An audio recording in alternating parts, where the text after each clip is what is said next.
So I wanted to show you how I use the jog buttons on this Janome Mb4.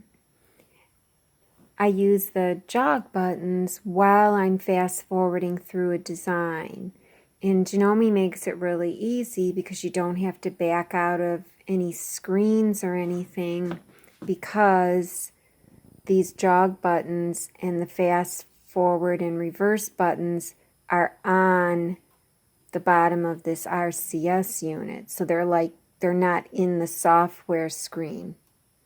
And if you want to be able to jog your design while you're fast forwarding or reversing, there's a settings window that you have to check. So I'll show you that. You go to this settings button and it goes to set 1. Let me see if I can get in a little closer. And you want to go to the last page, which is set 8. It might be different on the Mb7s, but you should still have it. So to get there fast, I'm just going to go backwards a page. Let's see. Here we are on set 8. Down here at the bottom, these symbols or these icons, what they mean is you're allowed to use the jog buttons, these jog buttons, while you're in the middle of stitching or while you're fast forwarding or reversing through your design, either or. So you could be in the middle of a design and realize that you're off, and so you could jog your design, or you can fast forward through your design before you even start stitching to make sure your needle is where you need it to be. And I use that a lot with applique, particularly blanket stitch applique, because I cut my applique fabric first on the Cricut maker. So you have to be more accurate then if you're using a blanket stitch to tack it down, because that blanket stitch has to be right around the edges, and I'll show you in a minute here. But at any rate, this has to be checked for you to be able to use this while you're stitching or while you're fast forwarding. So to check that, you just use these arrows to go down, and once you're on it, you can click it off or on. So I want it on, of course, and then I'll just hit OK. So now I'm set, and it makes it really easy to get things very precise. So with this applique, I actually cut this black file. It's leather. I cut it a long time ago, but what I did was I kind of made it so that I'm going to tack it down with a blanket stitch right on the edge. And to do that, I had to do some digitizing in Embird embroidery software, but that's for another video. And, you know, Embird makes it really easy to do. But at any rate, just to keep you up on what I've done so far, I've stitched my die line. That's this red die line. And because this is going to be just a blanket stitch to tack it down, basically I have one shot. You know, my blanket stitch is my tack down. So what I do then when I use a blanket stitch on my appliques, I make my die line, I believe this is, it looks like it's 4 millimeters outside of my cut file. So in Embird Studio, that would actually be 8 millimeters total when you expand it. And I do that because I'm going to take this out later. So this is a basting stitch. These stitches are only 4 millimeters in length. So So here's what I did. I quilted some fabric. I don't know if you can see. This is one of my nested blocks. And so this is a top, and then batting is under here. And then backing. So generally what I've found from my experimenting, if you want to do applique on a quilt, it's easier to quilt the quilt first, then hoop your quilt sandwich. There's no stabilizer under here. I hooped it using my magnet method, so it's nice and tight. And so you quilt your quilt, then you hoop that quilt, then you do your applique. And so that's what I did. So I hooped the quilt, I stitched out my die line, and then I took the leather piece and I just have Scotch tape on the back of it right in the center, just doubled up, just one piece. And I'm going to use my buttons to fast forward through the blanket stitch, which is the next stitch, the next object. And I'm going to see if my needle lines exactly on the outer edge where I need it to land. So sometimes, you know, even though you think that you have it placed correctly, you might be off a little bit. And so you have to use the fast forward buttons to check. And then since I just have Scotch tape on for right now, I can move my leather a little bit, but I kind of like where my leather is. You know, it's got this good spacing here. It's got good spacing up here. You know, your cutting machines may not cut perfectly. Like mine, I believe it made this pointy right here, this part of the ear. So I don't have a lot of room there. So I had to just place this where I thought it would make it easy for me to remove my basting stitches later. So I have to check and make sure that I placed it correctly. So that's where I'm at now. And then once I jog the machine to get it all placed correctly by using the jog buttons, then I'll add some of this washable, Elmer's washable school glue. I put it in one of these bottles. I'll start dabbing it. Because this is leather, I don't have heat and bond on it. If this were fabric, I would have had heat and bond light on the back, and I could press it. You know, I could remove the tape. Well, what I would do is I would either use the glue or use the iron, if it had heat and bond, down here. And then once this was pressed or glued, I would remove this double-sided tape and then proceed to glue up here or press with the iron up here.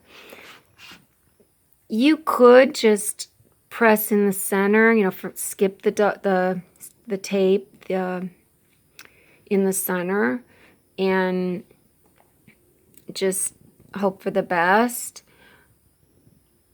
But I don't know. I've done that before where I've just pressed one press in the center and then I've just lifted it up and moved it a little. But sometimes it's better to just be able to jog, use the jog buttons rather than moving the fabric. And in this case, I don't want to move my fabric. I have it where I want it. So we're going to have to jog the design if I'm not on correctly on the edges. So you'll see here that, let me put this back in. You'll see here that I'm I'm still on the first object, so let me go to the next object because I was messing around with this. Okay, so I'm on the black object, which is, if you come up here and hit this button, it'll show you what's actually stitching instead of everything. So my black is stitching, that's my blanket stitch, and it starts down here. I can tell that because on my embroidery software, which is Embird, I know right where it starts. I can just separate the color, and I have this selected, and I can either go to Sew Sim or I can just hit stitch locator in stitch number 1, and if I take my hands off and just hit enter, the cursor is down here. So it's starting down here. Or like I said, I can just right click, Sew Sim. There's so many ways. So you can see down there, that's where it started. So on my actual design, I'm going to be hitting this F button to fast forward through this, and I'm just going to stop every so often to check my needle position. So I want to check it like at the bottom, I want to check it at the sides, and at the top. So down here, here, top, on the left, and you know, those 4 places. And so because you want to get a vertical movement or jogging, and you want to check for your horizontal jogging. So right now it's at the very first stitch because I went forward to the next color. So you don't have to do, you don't have to hit the F button for the first one. But you can, because technically you're making a tie-on. However, my tie-on is on the straight part of the blanket stitch. And that's the other thing with the blanket stitch, you have to make sure that when you're doing all of this, that you're doing it when you're on the straight part of the blanket stitch. And I'll be hitting this F button and this reverse button, so forward and reverse, and then these are my buttons that will jog the carriage, which looks like the needle is moving, which your design is actually moving. So needle number 4 is my black, and I'm just going to snap this down so I can get somewhat of an idea. And I am a little close here with this basting stitch, so I hope I can still get it out. But let's see. So I'm going to hit the F button because even though I'm on the second object, and whenever you go to the second or third object or what have you, it always goes to the first stitch of that object.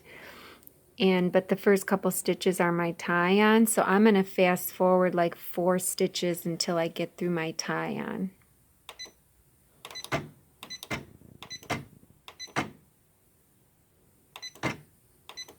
Okay, now there it went up for the blanket.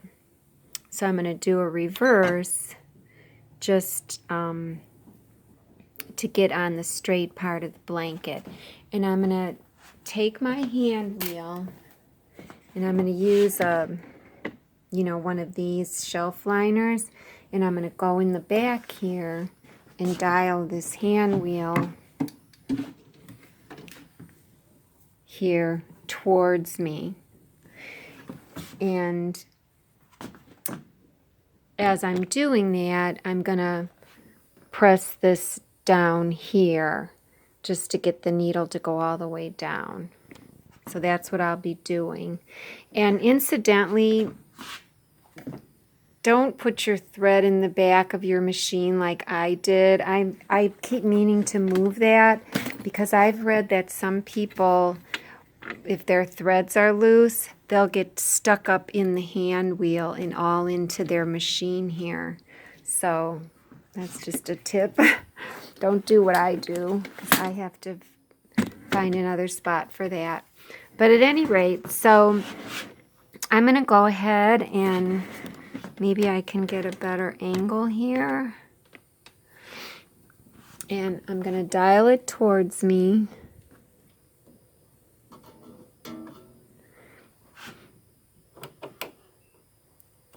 And it does look like my needle can come down a little bit. Remember, this is the front of my hoop. So maybe about, I don't know, a mil, maybe. So I'm going to come over here to my jog buttons here. And I'm going to move the carriage with these, hence the needle, hence the design. And I'm going to click it like 10 times because one click is 0.1 millimeters, so 10 clicks would be about a mil. And when I hit it the first time, I'm going to get a warning because I was messing with the needle bar. So you have to just always hit OK. So that happens every time you mess with the needle bar. Needle bar's out of position. Press OK to move needle bar to switching position. So this will just go up and down. Now, one thing to note though, you see how the needle bar is down? If you don't want this needle to go down into the fabric because it might hit my leather, you should go to the back of the machine and dial the hand wheel away from you. Now you'll see that I have my hand wheel, I don't know if you can see this, but I have a mark right here. I know you can't see it. If I dial it away from me,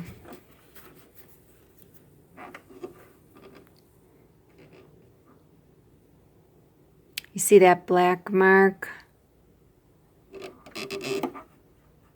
I'm dialing that black mark so it's up to the top. And you don't really need to look back there. You can see that when I did that, my needle bar went up. So here it is dialing it towards me. And then when I dial away, it's up. As long as it's fairly up in the, pretty much in the up position, it's not going to go down into the fabric.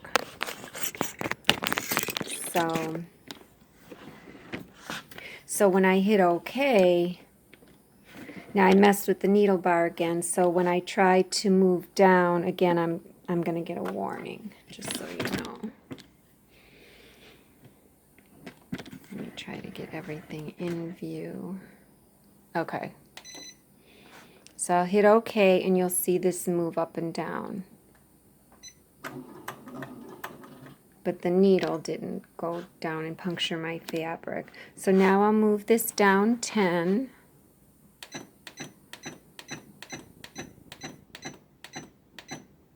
And then I'll check it. I'll just kind of stay here so this is quicker. And I'm going to dial the needle, the hand wheel towards me. And I'll go down. And that looks like it's right on the edge. Let me just show you. Now since the hand wheel's dialed, I don't have to hold the hand wheel. But you can kind of see the needle is, yeah, I think it's in a good spot. But I have to check up here. Did I move it down too far? I don't know. So let's just see. So as I'm going around, I I could check the right-hand side of the design, like right here. But since I'm doing the vertical, I'm going to fly past this and just go right up here. Then I'll just get the vertical done. So I'm going to hit the fast forward button, and as I do, we'll watch the design or the needle will follow the design up. So I'm hitting the F button. When I hit the F button, you know, you get this warning, so you'll hit OK, because, you know, I was dialing down. And then before I hit it again to fast forward, you can snap that down again, just to kind of see. You don't see a lot, but you can see better. So now I'll hit the F button, and it'll just go. And if you hold it down, it'll start traveling, you know, quicker. Okay, so I'm about at the top. So I'm on a straightaway there, straight, straight, and then I'm in. So I'm going to go reverse. So that was a straightaway. And I'm just going to see. Now, remember, I have tape right here in the center. So I'm going to just dial this down, the hand wheel towards me. And I hope I'm not blocking the camera. And I'm pretty good. I'm not too far down. I'm right on the edge. Like I said, you know, your Cricut maker might not cut that great, and maybe I should have came down 8 clicks, 0.8 or 0.7. I don't know. I could go up maybe. I'll just go up 2 clicks. I'm going to get a warning. Oh, I didn't get one. Okay. So I went up 2 clicks, and I'll just see again.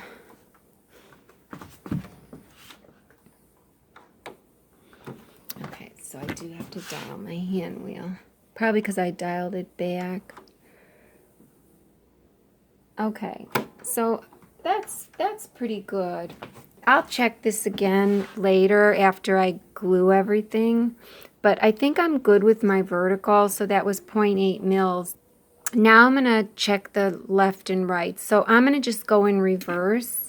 So I'm going to hit the R button here because I want to get here.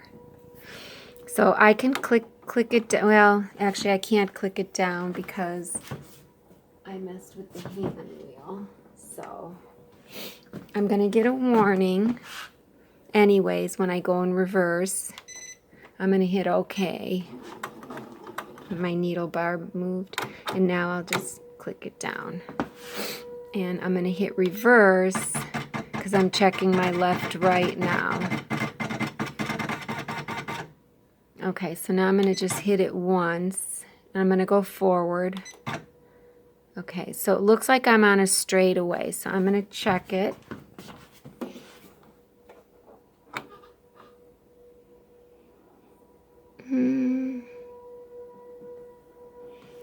It almost looks like I can get away with that, but maybe I'll go, and I'm going to dial my hand wheel back. Maybe I'll go to the right, maybe 3 clicks, so 0.3.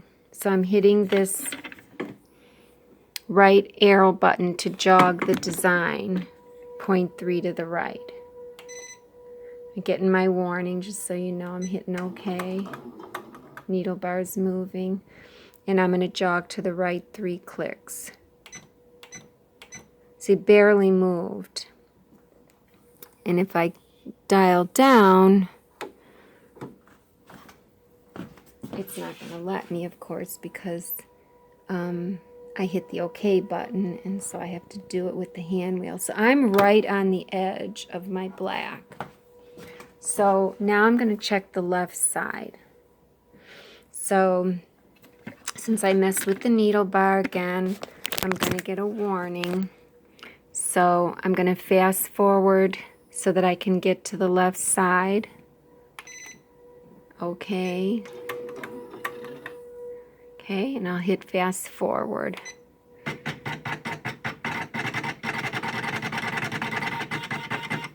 And I can snap it down at this point.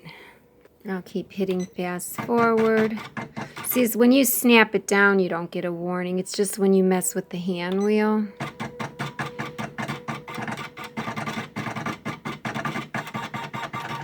Oops, went too far.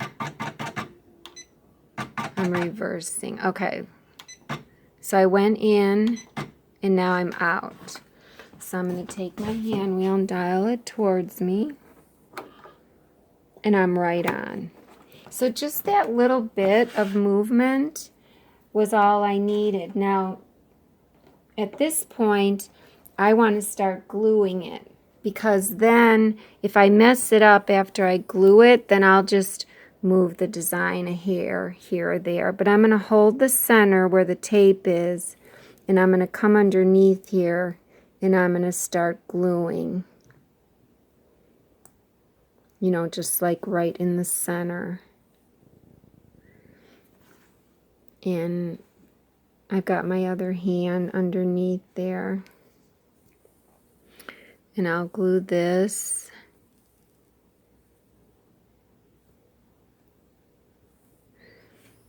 And here. And this is just Elmer's washable school glue. And let's see, which way will it be easier? I'm going to do this side.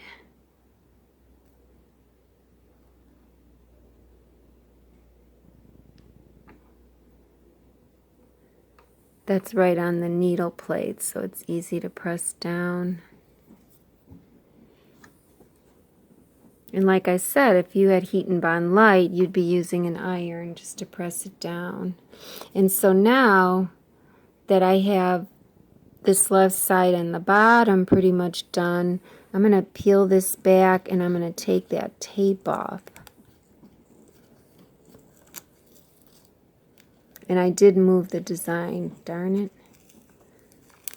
Okay. I think I just moved it a hair. Okay. And we'll check it again after I glue it. So I'm not right-handed, so let's see if I can do this.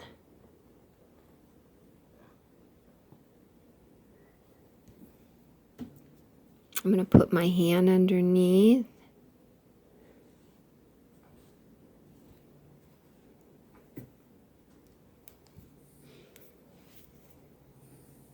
I'm going to put something right here.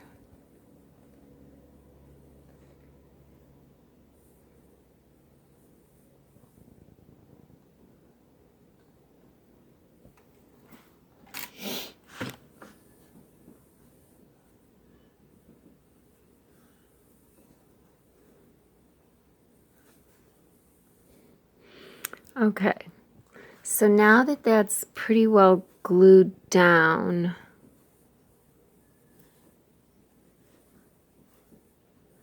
and you know, it'd be a lot easier if it were fabric and not leather. So I guess you should wait a little bit for that to dry, just to make sure that it doesn't slide around. But while it's drying, I'll just check it again. So since I'm on the left side already, I'll just check the left side while I'm here. So just to see if I moved it or not.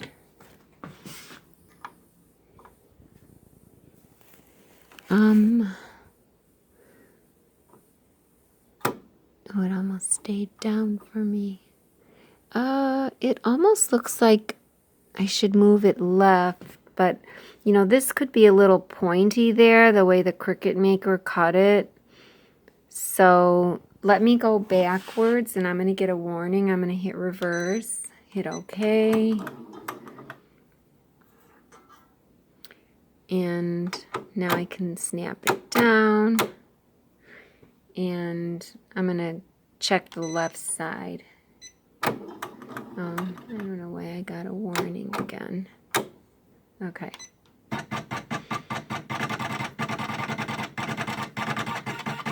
I guess I'll check the top while I'm here. Well, no, I'm just going to check. I'm just going to keep going because then I'll just get confused. Let me go forward here. I went in, now I'm out.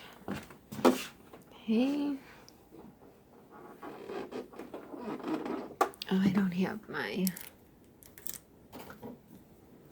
shelf liner. Okay. So I'm like on these ends, they're both kind of too pointy. I could have maybe cut them a little better with a scissor, but I think I'm gonna be good with that. And so let me revert, or let me go fast forward. I'm gonna hit OK since I messed with the needle bar.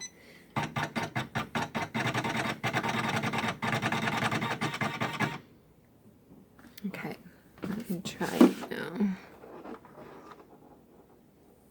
Okay, I still look good up there. And so I can actually just, instead of doing fast forward, because I want to check down here at the beginning, I can just go back to the, go back one object and then go forward to the black again. And then, it's down there. But then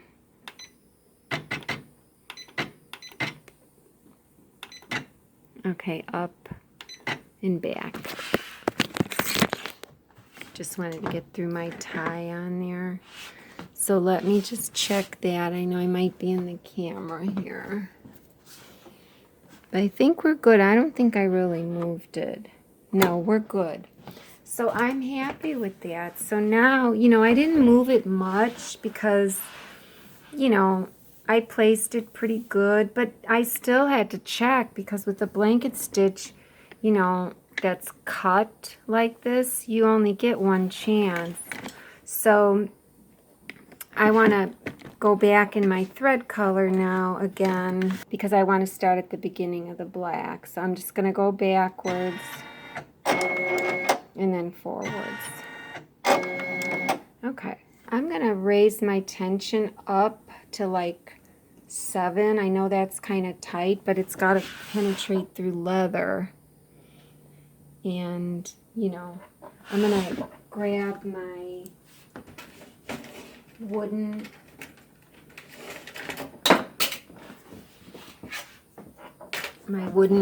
chopstick to hold things down as we go. I may not need to though because I think the glue is pretty good.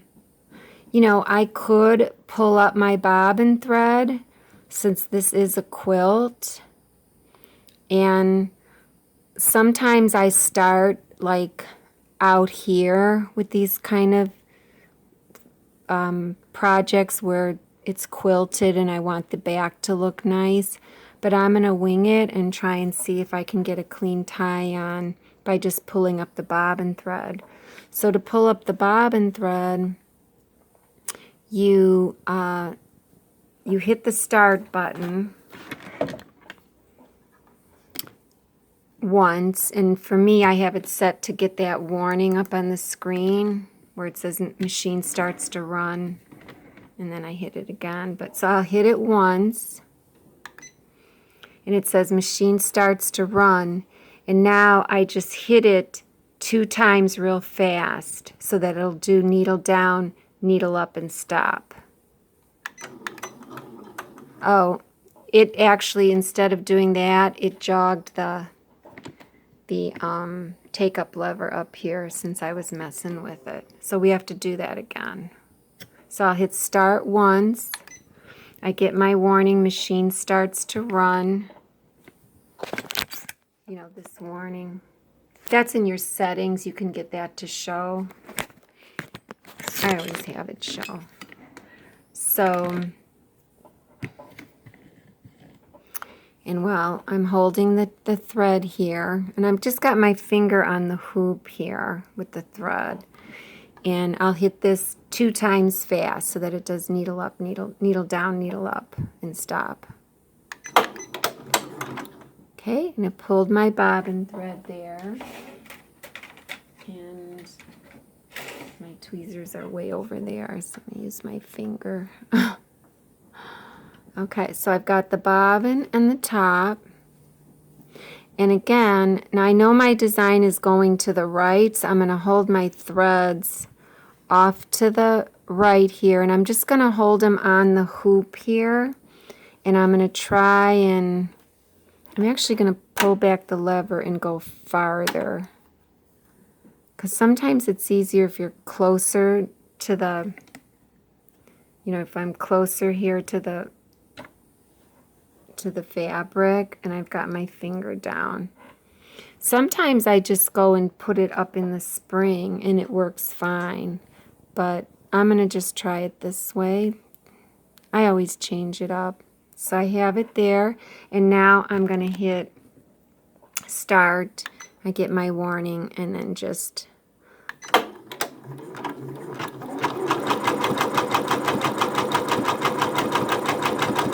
I'll just lay this here. Okay, so it's kind of pushing this, but you can see it's right on. It's kind of pushing this, but it's a little too late. Sometimes I use this end, but it's too bulky. I have to trim it. So this is too late. It is what it is. So we're going to just go with it. I don't want to get so close to the needle.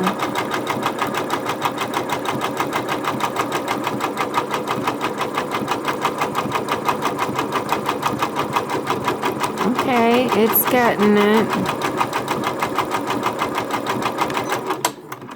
I just have a feeling this is really, you know, I can't believe I'm getting this. Now right there I didn't. And that could just be that the way the Cricut cut my design, because maybe it looks like I've got some of the white part of the leather showing. Maybe it cut in too much, or maybe I came with a scissor after the fact and cut this. I don't know. I don't remember. But we're just going to keep going. I'm going to kind of let this part go because I don't want to get too close to the needle.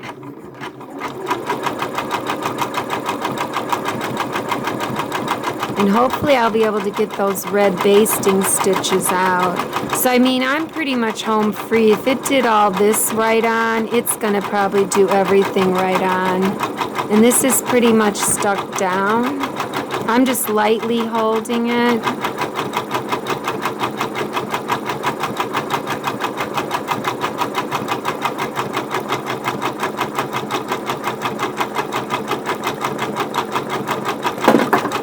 Oops.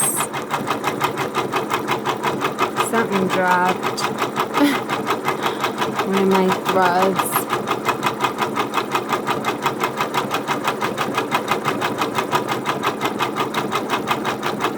Now this blanket stitch, it's coming in, I think, 3 millimeters only. You know, the part that juts in onto the leather. And then the length of it is, I believe, 2.5, so they're 2.5 apart. That looks pretty darn good. I mean, this is so cute, and it's secure. I don't even have to fill the inside, but I'm going to. Or I could just put some jewel eyes on the inside. So now this is coming around. I'm going to just move this off to the side, and maybe it'll catch part of it. No, it didn't. Okay. That looks great. So, and I'll probably take this and bury it in between the layers of the batting.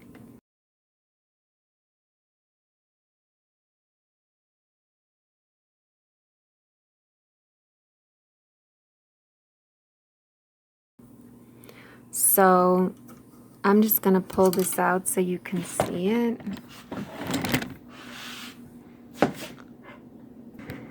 This is something that if you weren't able to jog it while you're in fast forward and reverse, I mean, it would be pretty hard. Now let me see if I can show the stitching. But you can see, you know, the blanket stitch is right on the edge of that leather.